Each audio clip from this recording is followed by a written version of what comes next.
இது மன்னார் கடற்பரப்பு. மன்னாருக்கு மிக தொலைவில் இருந்து கொண்டு வரப்பட்ட ஒரு சுரூபம் மன்னார் வாழ் மக்களுடைய வாழ்க்கையை மாற்றியது. மன்னார் மக்களை மாத்திரமல்ல, முழு இலங்கையில் உள்ள மக்களுடைய ஆசீர்வாதமாகவும் முழு மக்களுடைய அவதானத்தையும் திருப்பிய ஒரு சுரூபமாக அது விளங்குகிறது. அதுதான் மடுமாதா திருச்சொரூபம். மடுமாதா திருச்சொரூபம் தொடர்பான வரலாற்றை தேடி பார்க்க நாம் செல்லும் பயணம்.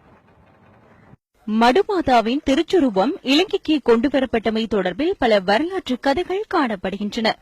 எனினும் இந்த திருச்சுரூபத்தில் காணப்படுகின்ற இலங்கைக்கு உரித்தற்ற இலட்சணைகள் காரணமாக இந்த சிலை தூர தேசம் ஒன்றிலிருந்து கொண்டுவரப்பட்டிருக்கலாம் என அநேகமானவர்கள் சுட்டிக்காட்டுகின்றனர். கொழும்பு மற்றும் தென்பகுதியிலிருந்து மன்னாருக்கு கத்தோலிக்க சமயம் வந்திருக்கலாம் என்று கூறப்பட்டாலும் மன்னார் மாவட்டம் இந்தியாவை அண்மித்து அமைந்துள்ளமையால் வெளிநாட்டு மத தலைவர்களின் வருகை மன்னாரை அண்மித்த பகுதியில் இடம்பெற்றதற்கான ஆதாரங்கள் ஏராளம்.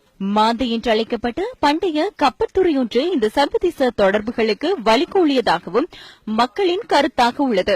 மாந்தை கப்பல் துறையை தேடி மன்னார் மக்களின் மனதில் நிலைத்திருந்த வரலாற்று கதைகளுக்கு அமைய மாந்தை கப்பல் துறையை நோக்கி சுமார் 4 கிலோமீட்டர் பயணித்தோம். எனினும் அம்மாள் வெகு தொலைவிற்கு படகில் செல்ல முடியாத நிலையில் இறங்கி மணல்மேட்டில் நடக்க வேண்டிய நிலை ஏற்பட்டது. இந்த மணல்மேட்டிற்குள் வரலாறு புதைந்துள்ளதா என எண்ண தோன்றுகிறது. இது வரலாற்று சிறப்புமிக்க மாந்தை துறைமுகம் என்று சொல்லப்படுகின்றதான இடம்.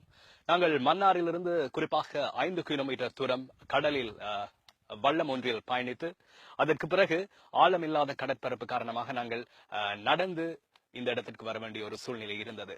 இருந்தாலும் மாந்தை துறைமுகம் என்று சொல்லக்கூடிய இந்த இடத்திலே துறைமுகம் இருந்ததற்கான எந்த ஒரு அடையாளங்களும் எங்களால் காணக்கூடியதாக இல்லை. ஆனால் இந்த இடத்தில் இருப்பது யுத்தம் இடம்பெற்றதற்கான சாட்சி தடயங்கள் இந்த இடத்துல இருப்பதை எங்களால் காணக்கூடியதாக இருக்கிறது.